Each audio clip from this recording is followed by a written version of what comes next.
Hello दोस्तों, तो एक बार फिर से आपका स्वागत है एसबी एजुकेशन क्लासेस पर। इस वीडियो में करने वाले हैं डीएलएड एग्जाम 2026 के लिए विज्ञान के प्रीवियस ईयर के टॉप 20 सवाल। और ये वीडियो इसका पार्ट 7 होने वाला है। इससे पहले 6 पार्ट हो चुके हैं। अगर आपने अभी तक उन 6 वीडियो को नहीं देखा है तो उसका प्लेलिस्ट मैंने बना दिया है, आप जाके देख सकते हैं। ये प्रीवियस ईयर का क्वेश्चंस आपके लिए पढ़ना बहुत जरूरी है, क्योंकि प्रीवियस ईयर से बहुत सारे क्वेश्चंस आपके एग्जाम में देखने को मिलेंगे। तो अगर आप इस वीडियो को पूरा अंत तक देख लेते हैं तो मैं आपको विश्वास दिलाता हूं कि मैं आपको वीडियो देखते देखते ही याद करवा दूंगा। मेरा ये वीडियो बहुत ज़्यादा देर का नहीं होता है, मात्र 12-13 मिनट का होता है। तो अगर आप हमें रोज़ 12-13 मिनट का टाइम देते हैं तो मैं आपको विश्वास दिलाता हूं कि आपका एक भी क्वेश्चन छूटने वाला नहीं है डीएलएड एग्जाम में। मैं आपको अभी विज्ञान का करवा रहा हूं, फिर मैं आपको सोशल साइंस का भी करवाऊंगा। इस प्रकार का मैं आपको सभी क्वेश्चन जो है करवा दूंगा। तो आप लोग इस वीडियो को अंत तक जरूर देखिएगा। चलिए वीडियो को स्टार्ट करते हैं। पहला सवाल देखिएगा क्या है कि क्रिप्टो गेम है। बताना है आपको कि क्रिप्टो गेम ये क्या होता है। तो ये जो क्रिप्टो गेम है यह बिना बीज वाला पौधा होता है, आपको याद रखना है। क्रिप्टो गेम क्या होता है? बिना बीज वाला पौधा होता है। राइट आंसर हो जाएगा ए, हो जाएगा। और क्रिप्टो गेम में जो होता है ना, जननांग अप्रत्यक्ष होता है, जिसके कारण यह बीजाणुओं के मध्य में प्रजनन करता है, यानी कि बीजाणुओं के बीच में प्रजनन करता है। क्रिप्टो गेम क्या होता है? तो यह यानी कि इसका जननांग जो है अप्रत्यक्ष होता है, जिसके कारण क्रिप्टो गेम जो है ये बीजाणुओं के मध्य में प्रजनन करता है। आपको यह भी ध्यान में रखना है। अगला सवाल देखिएगा कि आनुवंशिकता के जनक कौन है। आपको बताना है कि आनुवंशिकता का जनक कौन है। तो इसका राइट आंसर हो जाएगा option C, Gregor John Mendel. क्या हो जाएगा? ग्रेगर जॉन मेंडल हो जाएगा। इसका राइट आंसर हो जाएगा सी। अगर आपसे ये पूछा जाए कि ग्रेगर जॉन मेंडल ने अपने प्रयोगों में किस पौधे का चयन किया, तो मटर के यानी कि मटर के पौधे का चयन किया। आपको ये भी ध्यान में रखना, ये भी पूछा जाता है एग्जाम में। अगला सवाल है, अष्टक का नियम किस तत्व तक लागू पाया गया। अष्टक का नियम जिसे न्यूलैंड्स ने दिया, यह किस तत्व तक लागू पाया गया। देखिए मैं बताता हूं अष्टक का नियम है क्या। इसे न्यूलैंड्स ने दिया था और जो है न्यूलैंड्स ने बताया था कि जिस प्रकार संगीत का पहला स्वर उसके 8वें स्वर के बराबर होता है। संगीत का स्वर क्या होता है? सा रे गा मा पा धा नि सा। तो सा यानी कि संगीत का पहला स्वर, और जब इसको पढ़ेंगे 8वां स्वर संगीत का, यानी कि सा, यानी कि सा रे गा मा पा धा नी सा, यानी कि लास्ट में भी सा आता है। यानी कि संगीत का 8वां स्वर पहले स्वर के बराबर होता है। उसी प्रकार जो है न्यूलैंड्स ने बताया कि प्रत्येक 8वें तत्व का गुण पहले तत्व के बराबर होता है। ये बताया था न्यूलैंड्स ने। लेकिन न्यूलैंड्स का जो सिद्धांत ये काम नहीं करती किया। किस तत्व के बाद काम नहीं किया? तो कैल्शियम के बाद। कैल्शियम के बाद क्या देखा गया कि प्रत्येक 8वें तत्व का गुण पहले तत्व के समान नहीं था। तो यहीं पे बोला गया था कि अष्टक का नियम किस तत्व तक लागू पाया गया, तो सिर्फ कैल्शियम तक ही लागू पाया गया। आपको याद रखना है।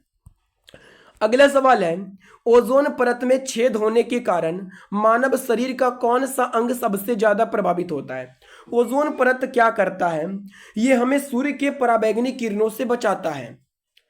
तो जब आप देखिए, जब ओजोन परत में छेद हो जाएगा तो क्या होगा? सूर्य का पराबैंगनी किरण हम तक पहुंच जाएगा, और जब सूर्य का पराबैंगनी किरण मानव तक पहुंच जाएगा तो उसे जो है त्वचा कैंसर होने की संभावना होती है।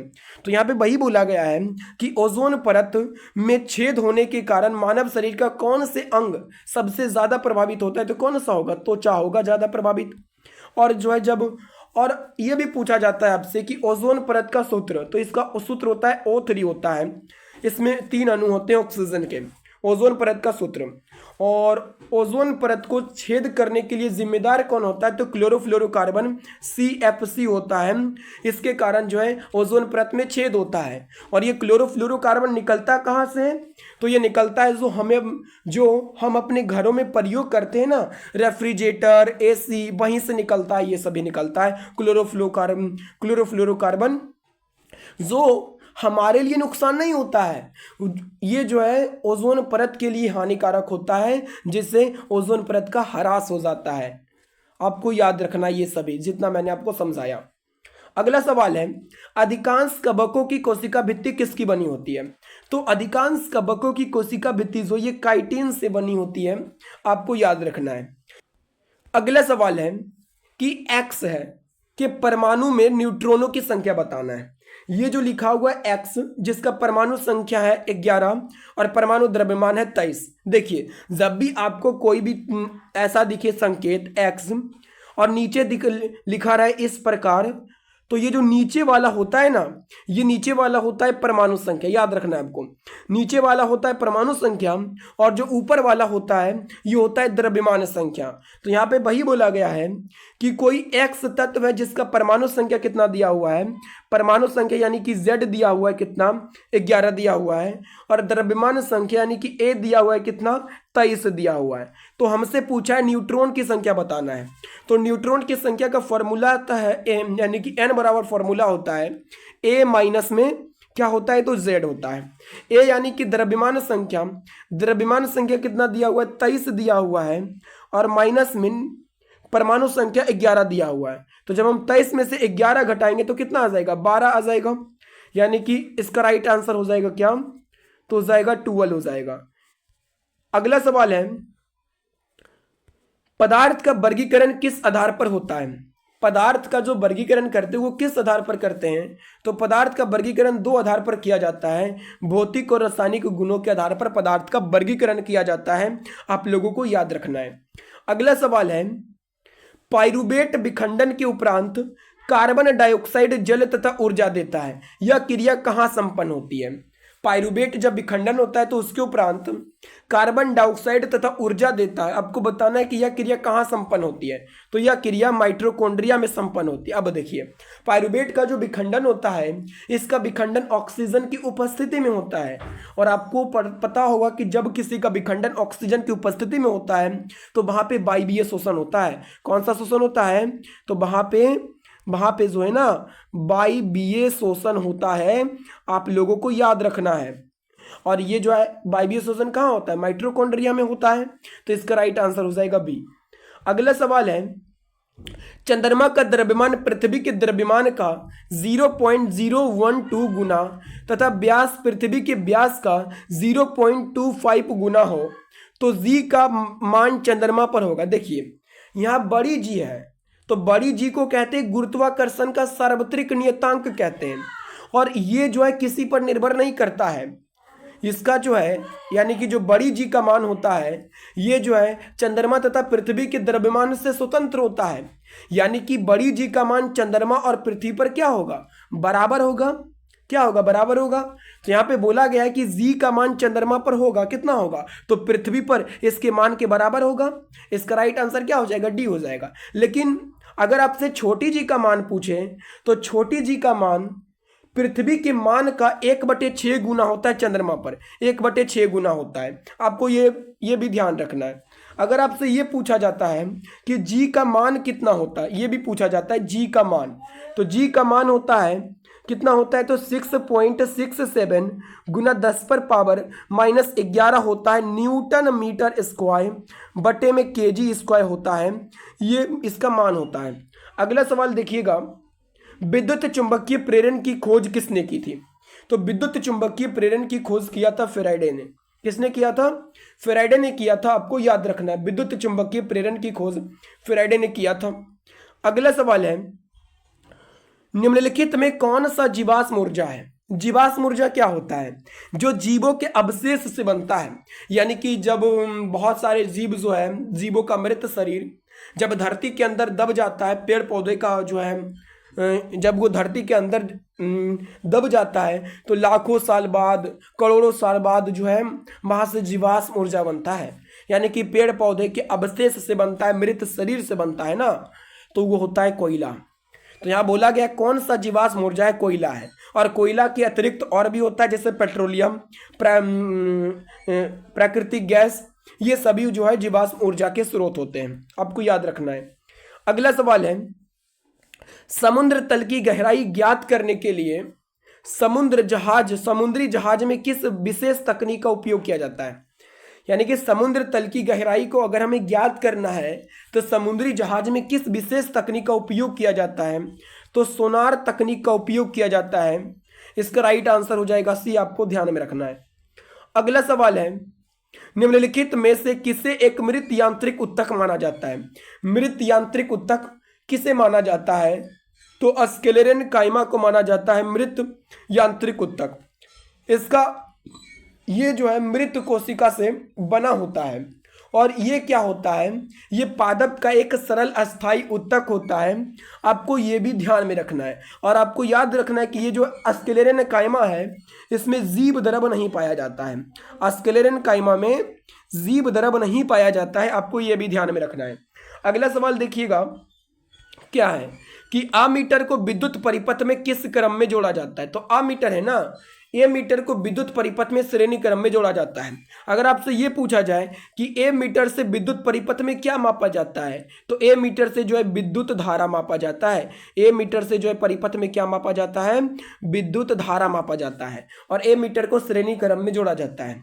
और भी सवाल पूछे जाते हैं इससे रिलेटेड कि वोल्ट मीटर, वोल्ट मीटर से क्या मापा जाता है? तो वोल्ट मीटर से मापा जाता है दो बिंदुओं के बीच का विभवांतर।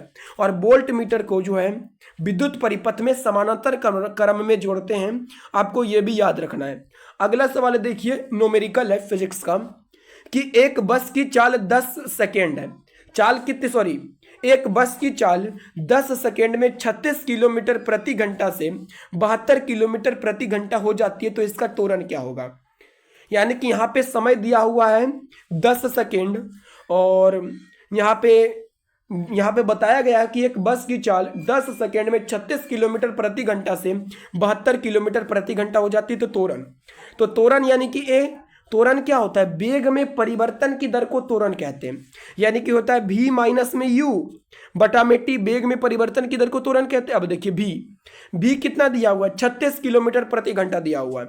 तो 36 किलोमीटर प्रति घंटा को हमको बदलना है मीटर प्रति सेकेंड में। क्यों बदलना है? क्योंकि देखिए यहाँ पे ऑप्शन मीटर प्रति सेकेंड स्क्वायर में दिया हुआ है, त्वरण मीटर प्रति सेकंड स्क्वायर में दिया हुआ है, तो इसलिए हमें 36 किलोमीटर प्रति घंटा को मीटर प्रति सेकंड में बदलना है। तो कैसे बदलना है? देखिए 36 किलोमीटर है यहाँ, तो 36 को अगर हम मीटर प्रति सेकंड में बदलेंगे तो कितना से गुना करना है? तो आपको जो है 5/18 से गुना करना है। किलोमीटर को अगर आपको मीटर प्रति सेकंड में बदलना है तो 5/18 से गुना करना है। तो करेंगे तो हो जाएगा 18 दूनी 36, यानी कि 5 दूनी कितना हो जाएगा? 10 हो जाएगा। यानी कि 36 किलोमीटर प्रति घंटा बराबर हम 10 मीटर प्रति सेकंड लिख सकते हैं। अब देखिए आगे, ये तो हो गया, यानी कि हम इसको क्या लिख सकते हैं? तो हम इसको लिख सकते हैं यहाँ पे 10 मीटर प्रति सेकंड लिख सकते हैं। अब हमें 72 किलोमीटर प्रति घंटा को भी बदलना है मीटर प्रति सेकंड में, तो 72 में भी कितना गुना करना है? तो 5/18 से गुना करना है। तो 18 चौका 72 हो जाएगा, यानी कि 5 चौका में कितना हो जाएगा? 20 हो जाएगा। 5 चौका में 20, यानी कि हम 72 किलोमीटर की जगह पे क्या लिख सकते हैं? यहाँ पे लिख सकते हैं 20 मीटर प्रति सेकेंड लिख सकते हैं। और 36 किलोमीटर की जगह पे हमने अभी निकाल के दिखाया 10 मीटर प्रति सेकंड लिख सकते हैं। अब मीटर प्रति सेकंड में बदल गया तो अब हमें त्वरण निकाल लेते हैं। तो त्वरण का फॉर्मूला होता है v माइनस यू अपान में टी, यानी कि वेग में परिवर्तन की दर को त्वरण कहते हैं। अब देखिए वेग में परिवर्तन कितना हुआ? 20, यानी कि 10 से 20 हो गया, यानी कि v होता है अंतिम वेग। अंतिम वेग कितना है? 20 मीटर प्रति सेकंड। तो 20 में से घटाना है हमको 10 बटे में, और नीचे कितना है? 10 है, यानी कि समय कितना है? t, यानी कि समय 10 है।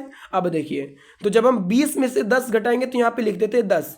20 में से 10 घटाएंगे तो 10 बचेगा, और बटे में नीचे में 10 दिया हुआ है। 10 से 10 कैंसिल हो गया, तो बचा कितना? 1 मीटर प्रति सेकंड स्क्वायर बचा, यानी कि 60 का राइट आंसर क्या हो जाएगा?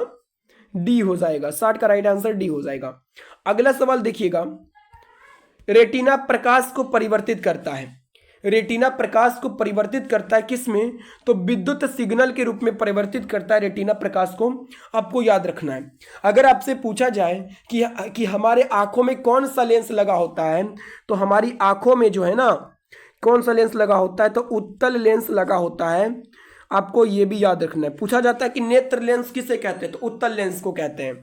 अब देखिए और भी सवाल पूछा जाता है आपसे कि हमारी आंखों में जो प्रतिबिंब बनता है रेटिना पे बनता है, आप लोगों को पता होगा, और जो प्रतिबिंब बनता है वो कैसा बनता है? तो वो वास्तविक बनता है और उल्टा बनता है। आपको ये भी याद रखना है। अगला सवाल है, क्रेब्स चक्र का एक महत्वपूर्ण उत्पाद जो एटीपी संश्लेषण करता है। क्रेब्स चक्र का एक महत्वपूर्ण उत्पाद जो एटीपी संश्लेषण करता है क्या है? तो वो है NADH है। क्या है? NADH है। और NADH का फुल फॉर्म क्या होता है आपको कमेंट करके नीचे बताना है। अब देखिए अगला सवाल। अगला सवाल है अगर कोई X ऑक्सीजन से क्रिया करके X का ऑक्साइड बनाता है तो जो लाल लिटमस पत्र को नीला कर देता है जो तत्व X है। भूला गया है, अगर कोई तत्व X है जो ऑक्सीजन से क्रिया करके X का ऑक्साइड बनाता है और ये जो X का ऑक्साइड है ये लाल लिटमस पत्र को नीला कर देता है, तो बताना है कि ये तत्व X क्या होगा? धातु होगा कि अधातु होगा कि प्लास्टिक होगा या कि धातु अधातु दोनों होगा? तो देखिए यहाँ पे आप सिर्फ यहाँ पे गौर कीजिएगा, क्या कीजिएगा कि ये लाल लिटमस पत्र को नीला कर देता है। तो लाल लिटमस पत्र को नीला कौन करता है? तो लाल लिटमस पत्र को नीला करता है क्षार। कौन करता है? क्षार करता है। अब देखिए जब धातु ऑक्सीजन से क्रिया करता है तो बनाता है धातु का ऑक्साइड, और धातु का ऑक्साइड होता है अम्लीय। क्या होता है? अम्लीय होता है। तो अम्ल तो यानी कि नहीं होगा राइट आंसर। तो देखिए धातु जब ऑक्सीजन से क्रिया करता है तो ये क्षार बनाता है, क्षारीय, यानी कि धातु का ऑक्साइड होता है क्षारीय, यानी कि क्या हो जाएगा राइट आंसर? बी हो जाएगा, क्योंकि क्षार ही है ना जो लाल लिटमस पत्र को नीला कर देता है। तो राइट आंसर हो जाएगा इसका बी। क्या हो जाएगा राइट आंसर? बी हो जाएगा। मैं आशा करता हूं कि आपको समझ में आ रहा होगा। अगला सवाल देखिएगा क्या है, किसानों के द्वारा फसल चक्र का उपयोग किसकी वृद्धि हेतु किया जाता है? तो किसानों के द्वारा फसल चक्र का उपयोग जो है ये जो है मृदा उर्वरता की वृद्धि में किया जाता है। मृदा में कार्बनिक तत्वों की वृद्धि में नहीं किया जाता, नाइट्रोजन युक्त तत्वों की मृदा में वृद्धि नहीं, यानी कि मृदा उर्वरता में वृद्धि के लिए किया जाता है, ताकि वो जो है मृदा जो है ना वृद्धि करे, यानी कि उसकी जो है उर्वरता वृद्धि करे, जिससे कि फसल जो है क्या होगा? अच्छा से उगेगा। अब देखिए अगला सवाल